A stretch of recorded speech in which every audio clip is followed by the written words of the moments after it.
আসসালামু আলাইকুম দর্শক, ইস্তিয়াক শাকিল বলছি। আজকের ভিডিওতে আমি আপনাদের সাথে শেয়ার করব বডি বিল্ডিং এর স্টেপগুলা প্রথম থেকে একবারে শেষ পর্যন্ত। আশা করি সাথেই থাকবেন। আমাদের অনেকেরই ইচ্ছা আছে আমরা বডি বিল্ডিং করব। অ্যাকচুয়ালি বডি বিল্ডিং বলতে কম্পিটিশনে যাব এরকম ব্যাপারটা না।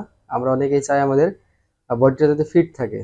আমরা আমাদের স্কুল জীবন, কলেজ জীবন, ভার্সিটি লাইফ, জবের ক্ষেত্রে বা যারা রানিং জব করছেন তারা চায় যে আমাদের বডিটা ফিট থাকুক এবং আমরা কর্মস্থলে এবং আমাদের স্ব প্রতিষ্ঠানে নিজেদের যাতে সর্বোচ্চ পারফরমেন্সটা করতে পারি এক্সটার্নাল রিফ্লেক্সের মাধ্যমে। কিন্তু আমরা অনেকে অনেক সময় শুরু করি কিন্তু শেষ করতে পারি না বা মাঝপথে গিয়ে ফিরে আসি। এর কারণগুলো আমরা সঠিকভাবে আমরা জানি না যে আমাদের কোন কোন ক্ষেত্রে কোন কোন বিষয়গুলো অ্যাপ্লাই করলে সঠিক আউটপুটটা পাওয়া যাবে। আমি পুঙ্খানুপুঙ্খভাবে পুরোপুরি বাংলাতে মেডিকেল সায়েন্সটা ব্যাখ্যা করে এক্সারসাইজে যে ফিজিওলজিগুলো আছে, নিউট্রিশন যে প্রোটোকলগুলো আছে সেগুলো আপনাদের সাথে তুলে ধরবো। আজকের ভিডিওতে আমি আপনাদের বলবো কোন কোন ফ্যাক্টরসগুলো আপনার বডি বিল্ডিংয়ে ইনফ্লুয়েন্স করবে বা বডি বিল্ডিং শুরু করার আগে আপনাকে অবশ্যই জানতে। সব থেকে ইম্পর্টেন্ট বিষয় হচ্ছে আপনার এইজ, অর্থাৎ আপনার বয়স কত। আপনার বয়স যদি টিনেজের নিচে থাকে তাহলে কিন্তু আপনি বডি বিল্ডিং শুরু করতে পারবেন না। যখনই আপনার বয়স 13 থেকে 19 হবে তখন আপনার বডিতে বিভিন্ন ধরনের হরমোন আসা শুরু করবে। তার প্রভাবে কিন্তু আপনার মাসেল বিল্ডিং শুরু হতে পারে। এর সাথে সাথে আরেকটা বিষয় রাখতে হবে, আপনার সেক্স, আসলে আপনি ছেলে নাকি মেয়ে। ছেলেদের মূলত টেস্টোস্টেরন বেশি থাকে। 13 থেকে 40-45 বছর পর্যন্ত টেস্টোস্টেরনের একটা ভালো প্রবাহ থাকে, দেন আস্তে আস্তে কমে যায়। সেগুলো নিয়ে আমরা পরে ডিটেলস ডিসকাস করবো ইনশাল্লাহ। টেস্টোস্টেরন আমাদের মেয়েদের বডিতে ছেলেদের 10 ভাগের 1 ভাগ থাকে। এর বাইরে যে ব্যাপারটা আছে সেটা হচ্ছে জেনেটিক্স, অর্থাৎ আপনার পূর্বপুরুষদের যদি জেনেটিক্স ভালো থাকে, অর্থাৎ তাদের বডি যদি ন্যাচারালি ভালো থাকে, যেটাকে আমরা গড গিফটেড বলি, তাহলে কিন্তু আমাদের এক্সট্রা পরিশ্রম করা লাগে না। জাস্ট মেনটেন করলে আমরা একটা ভালো রিদম পাই। এর বাইরে মূলত আমাদের বিএমআর অর্থাৎ বেজাল মেটাবলিক রেট সম্পর্কে জানতে হবে।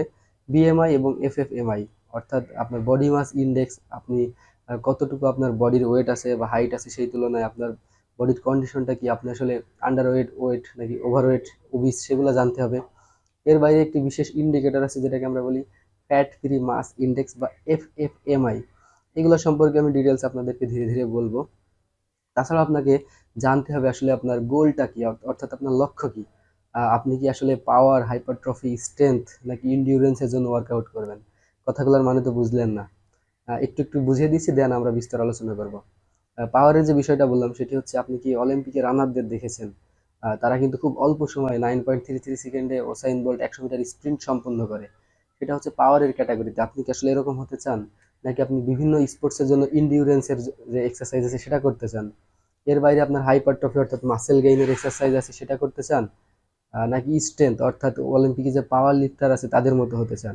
এই সমস্ত বিষয়গুলোকে ডেভেলপমেন্ট করার জন্য আমরা আমাদের এই সিরিজ শুরু করেছি, how to build body step by step. এছাড়াও বিভিন্ন ধরনের ফ্যাক্টর এখানে আমাদের প্লে করতে হবে। আসলে আপনি জিমটা করতে চাচ্ছেন কোন টাইমে, টাইমটা একটা বড় ফ্যাক্টর। আপনার বডি পার্টসের সেকশন অনুযায়ী আমরা যেটাকে বলি যে ওয়ার্কআউট স্প্লিট, অর্থাৎ আপনি কোন স্প্লিটে ওয়ার্কআউট করতে চান সেটা ঠিক করতে হবে। অর্থাৎ আমরা যে ব্রো স্প্লিটটা মানি সেটা আমাদের ব্যবহার করলে হবে না। আপনি পুশ পুল লেগ করতে পারেন, আপনি টোটাল বডি ওয়ার্কআউট করতে পারেন, আপার বডি লোয়ার বডি করতে পারেন, সেগুলো আমরা ধীরে ধীরে আপনাদেরকে বলে দিব। এছাড়াও আপনাদের নিউট্রিশন প্রোটোকল সম্পর্কে জানতে হবে। আপনারা অবশ্যই জানেন 20% ওয়ার্কআউট, 80% নিউট্রিশন।